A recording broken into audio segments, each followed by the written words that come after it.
Good morning, everybody. Welcome back to Gussy Boy, the show where we dive into all things Hockey East. And particularly this week, what we've all been waiting for, Clay? The Beanpot. Oh yeah. Today we'll cover the top teams, sleeper picks, and news from around the league, as always. And, of course, we'll dive into the Beanpot. Yes, we're a day late, but that's all right. We have bigger things than what happened last night. Don't worry, we still have plenty of complaining to do. So let's dive into it. Clay, should we start with our rankings? All right, so in Hockey East, tied for first with Boston College and Providence, both sitting on 31 points, but with Providence with one game in hand. You just have to expect that they're going to take the top slot there. Boston College is going to move into second. And both of them are 3 points behind the third place UConn right now, who also have played 15 games. So, unless Boston College and Providence slip up, UConn's kind of, just trailing that 30-horse race. BU, all the way 4 points behind UConn with 24 points. And notably has 81 goals allowed this season, which I think is baffling with the so-called best defender. Hudson, toilet water. 81 is ugly, especially since the second most is UMass Lowell, who are second to last at 75. So, just something to look at there. Maybe they're not all, they're up to be. And hopefully Beanpot, Northeastern, score a couple points. And then below them, UMass and Northeastern, both on 23 points. Northeastern has played 16 games. UMass has played 15. UMass on a crazy upward trajectory right now. All because of their goalie, really. They don't have anybody who can play. They get lucky, shove everybody in front of the net, and hopefully the puck doesn't bounce off someone and go in, and Haram ball is all they have. Yep, literal Haram ball. Both in net and on the I think we need to get a check on Harabal's eligibility to play, and the fact that he is he's just a brick wall, and frankly, that's disgusting to rely on that. He is a Czech military project. They are juicing him with whatever serums they found inside of Chernobyl, and he must be checked for unidentified substances. These PEDs, he doesn't have those. They're unidentified substances. Clay, let's continue. Also on 16 games played, sitting in 7th is Merrimack College. Obviously just swept Northeastern. We wanted to give some out to the bottom half of the table. Yeah, we're like Robin Hood. We steal from the rich, give to the poor. Frankly, Merrimack, good for them. It's probably the best they'll ever be. So they can sit in 7th on 22 points, 1 point behind us, equal games played. Maine, not a very good season for them, sitting at 8th, 21 points. They do have a game in hand to jump above us.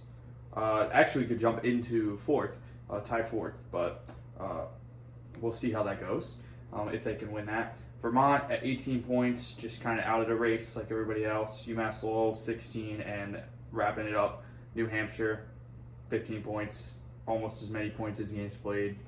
Frankly, what are we doing here? That rounds it out for the Hockey East standings. Really just Boston College and Providence probably going to win it. Thank you, Clay. Boston College, had easy games last week against New Hampshire, so really that's 3 points for anybody. Providence, they're a top team in the country. I think they really are better than BC. UConn took last week to play the Connecticut Ice Tournament, where really there aren't many real teams, where they ended up winning against Quinnipiac in the final. And so they don't play this week because, it's so hard playing Connecticut ice hockey. So they need to take a little break, but I think they'll come back well rested and make a push to take BC out of the top two. All right, moving on. Next we have our Northeastern Huskies. We're a day late. They played yesterday. Clay, what do we have as feedback-wise?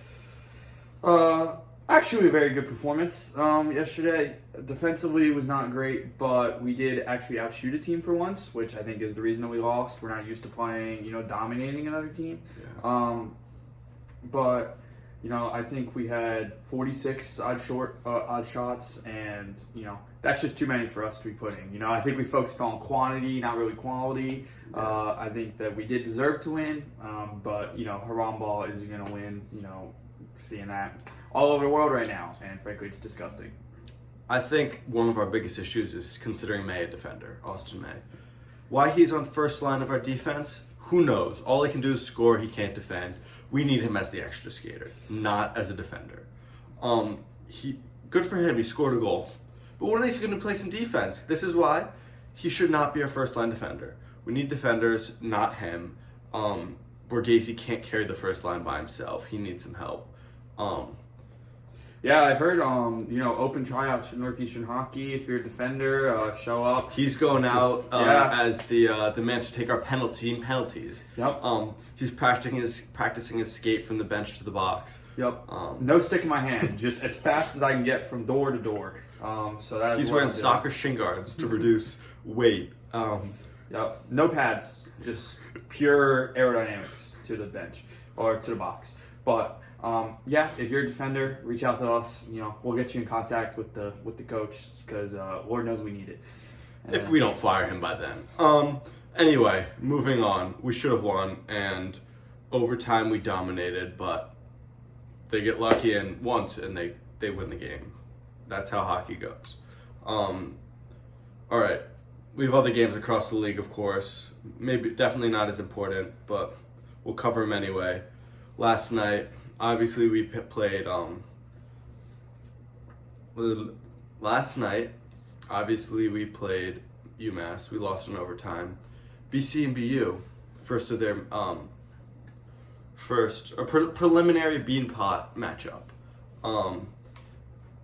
BC won 4-1 over BC away. Surprising, not really. They let up 4 goals. They love letting up goals. Also, we had UNH at Merrimack. Somehow, some way, UNH lost again.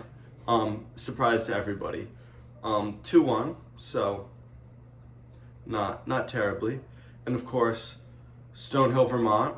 Everybody loves Stonehill. Nobody loves Vermont. Beat Gus. Vermont beat Stonehill 3-2 in overtime. Unfortunate, very unfortunate, but Stonehill, they had a rough week, But they have a rematch tonight. Hopefully Stonehill can take this one. Those boys are great. Now moving on to our games coming up today. I just mentioned Stonehill play Vermont again. Providence plays at Maine. I think this is a big game. Both very good teams. I still have Providence winning. I think they're a very, very good team. Maine has shown not as much so. Merrimack at New Hampshire. So, rematch of last night. I think we'll be surprised when we find out that Merrimack will win again because UNH don't know how to play hockey. Clay, thoughts on those games? Yeah, I think that Providence, they are, I think, the better quality team. I think they're one of the top 5 teams in the country. But I do think that Maine is playing at home, and I don't think we can underestimate that because, as we've seen, Northeastern can't win when they're not playing at home. And so I think the home atmosphere, the home effect really does play a part here, and I think that Maine has a chance. And you know what, for the fun of it, I'm going to say that they are going to win. They're going to beat Providence.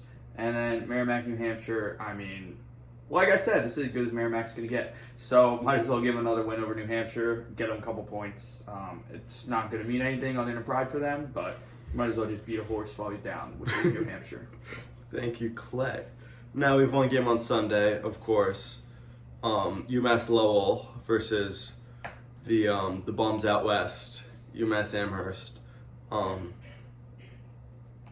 Let's hope for everybody's sake UMass Lowell wins and Haram Ball is stopped where it belongs. They don't know how to play close to the sea.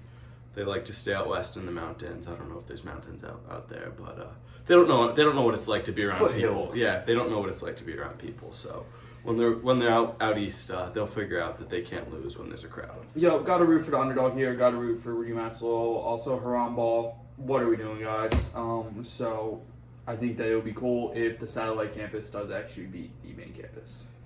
And for what everybody's been waiting for, day 1 of Beanpot, we have first game, 5 p.m. Eastern Time, at TD Garden, Boston College versus Harvard. Hopefully they both lose. I don't know if that's possible. I know that's not possible, but hopefully they both lose. And then 3 hours later, 8 p.m., the real show. Everybody knows the title match comes last. BC versus Northeastern. You know, or BU. My apologies. BU versus Northeastern. You know, obviously Northeastern's gonna win. This isn't. It's a cupcake match, Yeah. really. I mean, you have a powerhouse, Wichita Huskies, versus a terrier. I mean, what even is a terrier? They're going to play terror ball, and they're going to lose. So, frankly, terror puck, sorry. So, frankly, I've got Northeastern winning the second game. First game, yeah, like I said, just let them both lose. Let the second game just be the championship game already. But if I had to pick one to go through in the first game, I'd probably say Boston College. We beat them before. Harvard, we played an exhibition game. Doesn't even matter. But I think I'd rather see BC. I agree. I want to see them. I want to see us beat them in the final. I want to see their tears. I want to lick them off the faces of the players. Yeah. But I guess for the spirit of Austin, you know, Chestnut Hill College doesn't really fit. So maybe Harvard would look a little cooler. But you know, like I said, I'm kind of indifferent for those games. You know, sucks to be you. It doesn't matter what happens because we'll win. Right. In the end, we'll win. You know. And of course, whoever the winner of these two games plays next Monday. The losers play before for the third, fourth place game, but we will not be there. Well, we might go to the first game this weekend or this Monday. Just to root against everybody there. Sign some autographs. Yeah, take pictures. You know, bring anything you want signed. We'll do it. You can also sign Clay. He's happy to get. He'll get all fan signatures tattooed. Yep. And yeah, we also forgot one last game on Tuesday. The game that everybody's been waiting for. Clay? We have Merrimack at Stonehill. Frankly, I got Stonehill. You know, got to root for my boy Mexico. I think Stonehill is a good team. I want Merrimack to suffer. Like I said, this is the best that they're going to be, so I want Stonehill to beat them. Stonehill is the Notre Dame of college hockey. They're an independent powerhouse. I don't care what their NPI says, what their record says. They have a hard schedule. They can't win all the games. Sitting 59 out of 63 teams, 5-17-2. You never see that from teams like Michigan. Michigan cannot do that. They're not skilled enough to have that record. Stonehill, on the other hand, they don't handpick their schedule like Michigan State. They have hard teams that they play. They are, comparable to Notre Dame, except Notre Dame handpicks their schedule poorly. They handpick their games to have a very intense schedule. That's why they play all these Hockey East teams so often. You know, I'd like to see, maybe next week we do an analysis on Stonehill and Hockey East, their rankings against Hockey East teams. I would not be surprised if they outplayed teams like New Hampshire or BU or BC. Yeah, or right. any of those teams that think they're really good but just truly are nothing. Really, yeah. And I'm proposing now. We have relegation. The bottom team next year, gets relegated for Stonehill. And we just have this as an ongoing thing. Maybe we add more teams who play independently now and get added to Hockey East. But who knows? Maybe we also pick up D2 teams into the league. Because really, who needs teams like UMass, Amherst on their roster every semester? Like, it's like you're not even playing hockey. All right. I think that wraps it up for this week. We'll see you all on Monday. Let's go Huskies.